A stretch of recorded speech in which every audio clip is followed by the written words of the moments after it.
Hey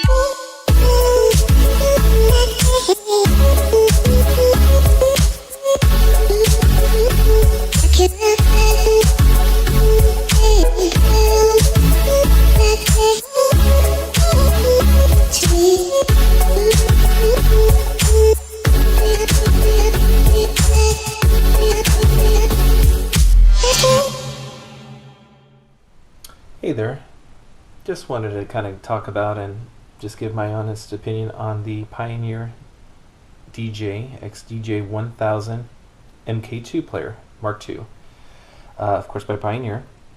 This is Pioneer's second, I guess, a variation of this player. So basically this is a CD-less and SD card-less player, meaning that the formats that it supports, it does not have a CD drive, nor a spot for an SD card anywhere.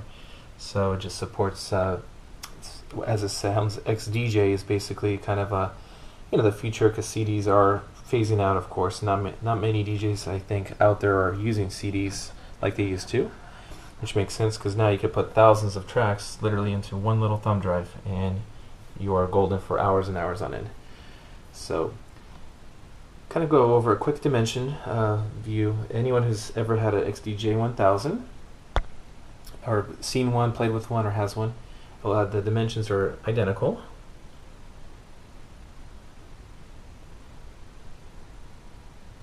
So the buttons are exactly the same: the play, pause, the cue, or search, track search, direction.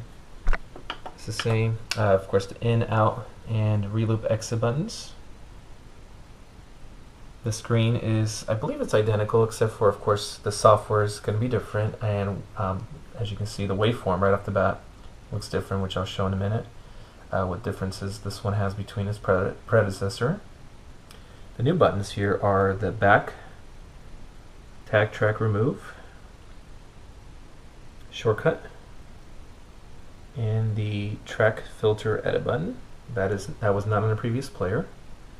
And everything to the right of the jog wheel is identical here. So the vinyl speed adjust, jog mode, tempo, master tempo, and of course our tempo.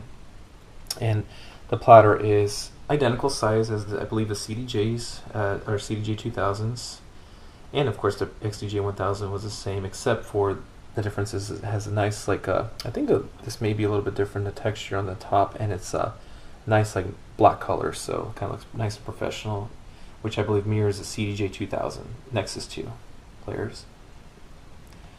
So now going into differences. Number one, software wise, or I should say physically, the only difference on the back of this player is this one has also, of course, the RCA outputs, but it also has the optical the optical output, which basically is a digital output that's able to send audio without degradation of the audio. So basically, while the power supply for the analog audio is it's essentially completely separated from the digital circuit. So all in all, its job is to reduce noise, so get better sound quality coming from the player out to your mixer. It also supports this player. Between this difference of the older player and this one is still supports our MP3, AAC, WAV, and AIFF sound formats, but it now incorporates, just like the XDJ-1000 Nexus 2s, Nexus 2 are the high quality or high resolution audio of the FLAC, FLAC, and ALAC, which those formats I believe are up to 48 kilohertz at 24-bit. So it's nice. So this one has exactly what the XDJ-1000 Nexus 2 has in regards to reading what sound formats it can play and read. So now going in there, everything here is again identical, so I won't go too much into that, what it does. Anyone who knows about these players, it's self-explanatory, right? The play, pause, oops, sorry, I'm going to jog on. Cue button, of course our search. So when you hit the search button, let's see, to the right, See, and we're back on. Could do that. Reverse. So if we play a track, we hit the button.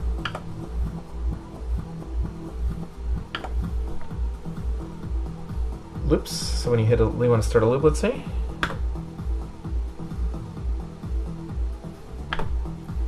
So as right now we have an 8-beat.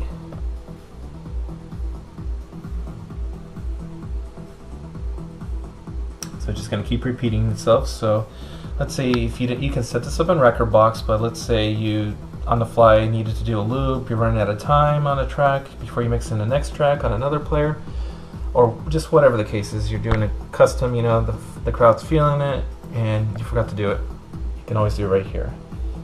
So as of right now, this will just play indefinitely until we hit the re-loop exit button. Slip, if anyone knows anything about slip. So slip, just basically it will keep the track playing in the background, but you can do the beat loops.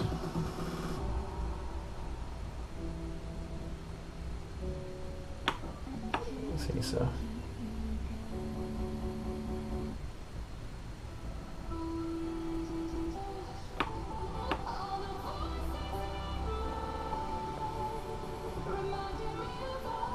Now our beat loops are right here.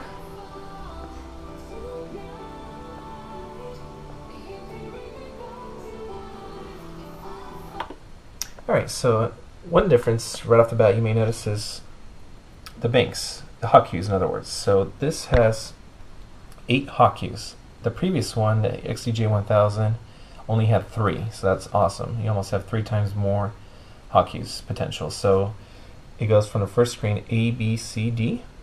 And if you want to go to your 5th, 6th, 7th, and 8th, basically, which are E, F, G, H, you would just hit the Bing button, and it changes to E, F, G, H. And that's how you alternate back and forth. So hit it again, and we go back to A, B, C. So I have 3 hotkeys right now. Now I've been asked several times, hey, you know, I got the CDJs, they got the physical buttons right here on the left. If you recall, the XDJ-1000s had just A, B, C. And of course, the newer one, the XDJ-1000 has physical buttons of A, B, C, D. So they're actual physical buttons, and then with a Bing button, that changes them to E, F, G, H. So, but here it's actually in the screen. So, yeah, but they've asked how accurate is it when you hit that button on an actual screen, you know, that's built into the software versus an actual physical button. Well,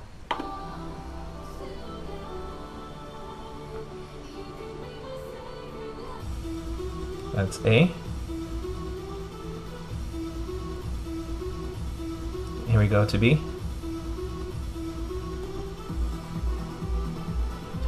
It's not too bad.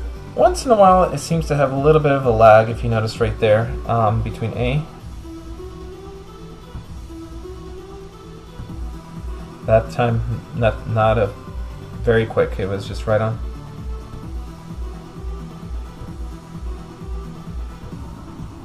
So I don't know, maybe it was my thumb I used, so it could be that. I think that may be part of it, is just the sensitivity on the screen.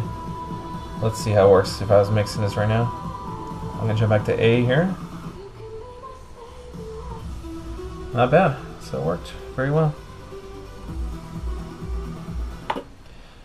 Not too bad. So I was a little worried about that, to be honest with you, with physical buttons versus, you know, built into an actual touchscreen, incorporated through the software. Not too bad, not too bad at all. Again, now that little lag right there that you saw earlier, the first time I did the A to B, yeah, you know, that could be a problem, but again, maybe that was my fault. I was just using my thumb instead of like an index finger, so that could be a problem. Could it be a problem? Sure. You know, if I was in the middle of a set, or, you know, mixing it in or trying to jump between hot cues and so on, absolutely, that would have been kind of bad. It would have sounded horrible out to the public. So anyways, but not too bad. Now going into the the waveform, I should say, excuse me. As you can see, this one has the newer RGB, so which again is the color. This is the traditional blue that anyone who's used an older CDJ knows, or even the original XDJ-1000 knows about, is that just has this, you know, bluish color with darker colors, you know, representing different things, and the lighter color gives you the waveform, and that's analyzed through Rekordbox, which is Pioneer's software. But when you go to your shortcut and do RGB right here, it changes. So now we have this nice RGB waveform, so it gives you just more detail, as you can see at the bottom right here on our entire track where you do your needle search. It's great. So as you can see, so let's see if we jump right here. See, so it just gives you some more. Let's see what it sounds like to give you an idea.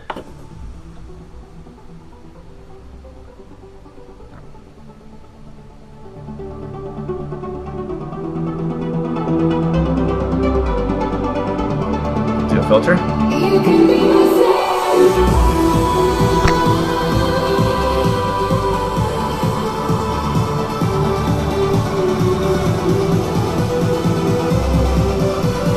Let's say we'll jump back to A. 1, 2, 3.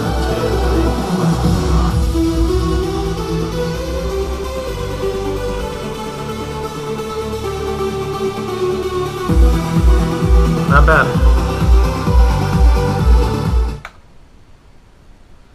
So again, that was pretty good. Very accurate. I pushed it and it changed immediately to A to B and so on with the AQ. So again, to get to that menu, you just click on the Perform button right up top, and that's where it gives us some more options to do, basically.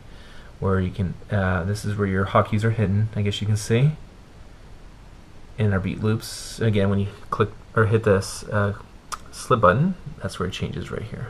So and you undo it, it goes back to normal, and so that goes. So, but yeah, everything else is still here. Our BPM, beats per minute, are displayed. And when we have multiple players, it'll tell us, the master, which one's the master. And our call buttons, delete memory or cue loops. So everything, I think, again, I have not had a chance to play with the XDJ-1000 Nexus 2, so I'm not really sure if there is anything missing in that player on the screen itself. So at least in this view, or even in this view, so I'm not really sure. But I know, again, that one has physical buttons. These right up here are not in the actual screen like these are.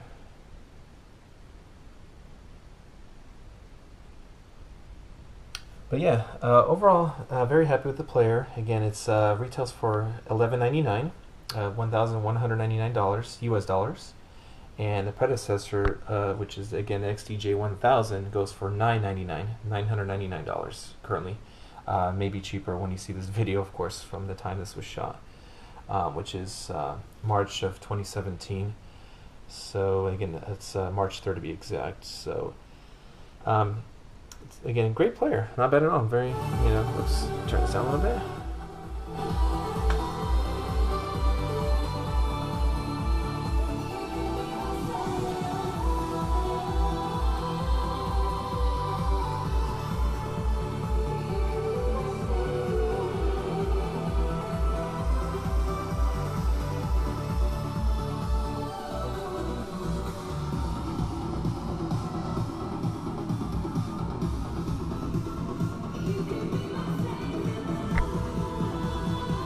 We'll see how it works if I wanted to jump back to the middle song. Not bad. So yeah, again, great player. Pioneer is very dependable. Anyone who's used Pioneer and it just knows that they are pretty rock solid. Not much goes wrong with them. They are heavy duty. One thing that people have noticed is this is quite a bit lighter than the XDJ-1000 or the 2000 Nexus 2, and it is.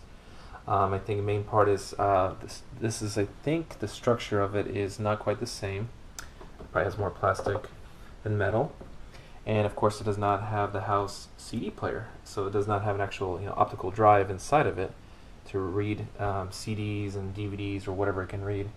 So that takes off a lot of weight as well. So this is quite a bit considerably lighter, which may be a pro for someone who doesn't want to have too much weight carrying around from a gig to gig.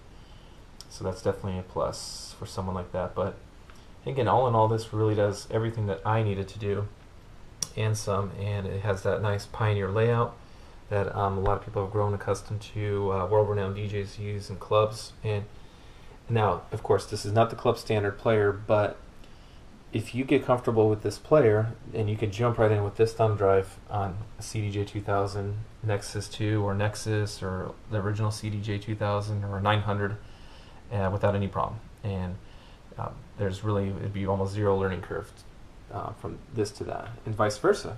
So this is great. Yeah, feel free if you want to pop any comments about your experience with this player or anything else like that. And again, I haven't really had a chance to play with it too much, so I'm not by any means an expert on this. And but yeah, it's really fun, and so we'll have to see how it does paired with my DJM-900 Nexus. So fortunately, I don't have the Nexus 2 at the moment, but maybe that'll be the next thing I do. So we'll go from there. But yeah, great player. But thanks for watching, and see you next time.